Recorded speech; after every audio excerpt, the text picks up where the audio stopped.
Hello. Hi. Do you want to go to a party with me? No. The game's on. Oh, I almost forgot. I'll be right there. We like sports and we don't care who knows. From shooting hoops to the Super Bowl. We like sports and we don't care who knows. Football, tennis, hockey. The game is starting. Everyone is here. I got my snacks, my friends, and a beer. Just two normal guys hanging out, having fun. Right, guy number 2? Yeah, guy number 1.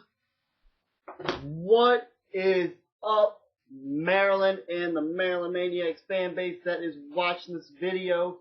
Thank you for those who comment and subscribe. Please feel free to leave me as many comments as possible. And I'm just going to start off by saying 7-2. How about them apples? Rochester, go home. We're tired of hearing about how good you are after you beat River City. Shut up, go home, and try to win some games and actually make the playoffs. As for us, Maryland Maniacs win their last game. And before I go any further, this is Maniacs Chat. We're going to start off by saying the game was Maryland Maniacs winning this game over the Rochester Raiders by a score of 48-31. And we'll go by quarter real quick. Raiders scored 21 in the first, 3 in the second. A big old zilch. Thank you to our Maniacs defense on that one. No points allowed in the third quarter. Keep it up. The Raiders have 7 in the fourth, leaving them with a total of 31. Maryland had 14 in the first quarter, 17 in the second, 14 in the third, and 3 in the fourth, leaving them with a total of 48. In the final score, Rochester 31. Maryland 48. Big ups to the Maniacs defense. Big ups to Justin Willis for making all of his extra points. Finally, we have a clean game on that. Let's just go scoring by play. Rochester started off with a 31-yard pass, leaving them with a 7-0 lead. And then followed that up, Maryland on their ensuing drive got a 32-yard pass, 1 yard better. 7-7 ties the game up. That was a Moss from Spinner pass. The next thing was the Raiders had the ball, and we stopped them. We stopped them to get, I don't believe it was a 4-and-out. We got them to stop. So they kicked the field goal, missed it. Daryl Overton, on his birthday, as was mine, he gets a 53-yard touchdown return. Congratulations and happy birthday, Jeff. To both of us, happy birthday. And congratulations, giving them the lead 14-7. Rochester then followed that up with back-to-back 20-yard passes, making the score 14-14, then 21-14. And that ended the first quarter where Rochester led 21-14. And then we go to the second quarter, which was a Maryland quarter, as 23-yard pass from Daryl Overton from Bryson Spitter tied the game up at 21 apiece. After all these extra points, there were pretty much every extra point was good. There were no misses, so just assume that. Then followed up Bryson Spitter, take it in yourself, 1-yard run, 21-28. Pardon me. We got Rochester following that up with a 20-yard field goal, 24-28.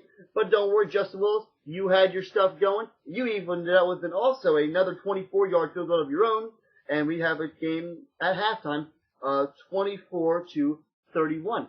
And then we're going to go to the third quarter, completely dominated by Maryland with 2 touchdowns. First one, a 3-yard pass from Bryson Spinner to Roderick Bryant, making the score 24-38.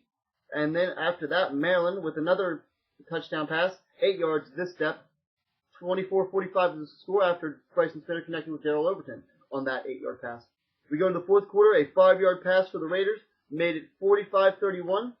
And then on the last score of the entire game, to finish out the score, a 30-yard field goal for Justin Willis, number 2 of the night. A thank you for you, Justin. Maryland finishes that game with the win, increases their record to 7-2. Rochester falls to 3-4. And we have Maniacs winning this game, 31-48. And just an amazing game to finally just dispel all these rumors. Is Maryland a threat? Is Maryland good? Can Maryland hang? Clearly, they're doing it as they're destroying every team in our division. We've only lost one division game, and it was to River City in the first game of the season. We had no preseason warm-up, so that's what a lot of the rumor is that Maryland had no preseason warm-ups. They didn't really get any exercise into how to hit somebody besides their own team. They were getting new to the rules. A lot of new things were going on. Well, that took a lot of time. And now I'm just going to go with some other superlatives here. the rushing defense. Not 2 anymore. We're number 1. Number 1 rush defense. We remain the number 1 pass defense. And we still are the number 1. Read that. 1. Number 1 defense in the IFL for 2 straight weeks now. So keep it up, D. Jeff Overton, small little stat. He is the number 1 player in missed field goal returns. We forced, I believe, the most field goals. So we are number 1 in that, obviously, due to more touches than anything. But still, hey, get the touchdown on your birthday. Happy birthday again to you, Jeff. You share it, but I'll stop talking about that and get more into other things. And this was an interesting thing I found. Atchison Conway, I'd like to congratulate you for joining Mr. Mike Hill and Jeff Overton. Got it right this time. Jeff Overton, you guys, get ready for this, Maryland. 1, 2, and 3 in pass defenders in the IFL. Mike Hill, number 1. Jeff, take a step back. Don't worry. Conway takes over at number 2. You're number 3, Jeff. 1, 2, 3. Bada bing. Best IFL defense. Best IFL pass defense. And hey, the rest of the team, take credit for everything you're doing. You're 7-2, and you're already in the playoffs. Yes, with that win and the Saginaw loss, the Maryland Maniacs in the 2009 inaugural season have clinched a playoff berth.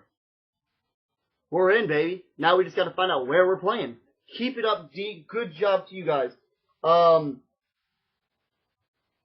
like to say also that here's the cool thing. Now that we're in the playoffs for sure, now it's about seeding. Here's the issue on seeding. We are second place, so we have a home game right now in the first round of the playoffs. Now, we have a scheduling issue where we play our last game of the regular season 2 weeks before the rest of the league actually finishes. So really, we're waiting 2 weeks. Then if we have the bye week, we have 3 weeks of pure just waiting for a playoff game. That could be bad on our part. That could be really bad on our part because we get icy.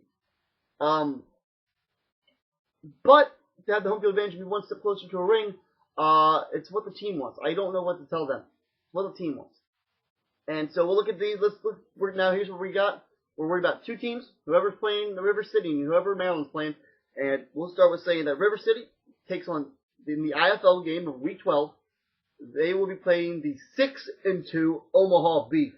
So, if any of the watching, please keep the fans informed on this game, being that it will decide if we're in first or we're still tied in first. Like, do we own it or do we not? Because we got to play the Muskegon Thunder Saturday, May 30th, live at the Showplace Arena, 7:05. Please come. Just please come. I have simply one more thing to say. Anybody know where Jamar Atkinson is? He was not at the game. Making sure he's still on the team. I didn't hear or see anything in the transaction reports. So if anybody could leave me a message or comment on the forums or underneath the video, please let me know. I'm really unsure where he is. And anything else for tonight? Something because I think a lot of people are disappointed with the attendance. It was about 750 total. 750 people. Not impressive at all. This is a little story. If anybody knows about what team used to play, I'm never going to say their name. Leave me a comment and message me. What's the old team name? They used to play there, and we had about 3,000 fans for their first ever game. The old team's game. First ever game, about 3,000 fans. Their second game was against the same Rochester Raiders that the Maniacs have beaten twice already this year. Now, the reason I think the most people left was in that game the score was 89-49, and we lost that game. So I can understand why people didn't really want to come and see a team lose anymore like that. But here's the thing. Now we just beat that team twice in our turf, and we're on the way to maybe getting a first-round bye in the postseason of the best indoor football league running in the 2009 season. This isn't that old team anymore. We're shutting people down. We're dominating this league. Maryland Maniacs, Muskegon Thunder. E to the S to the P to the N is all I watch 'cause I'm the man.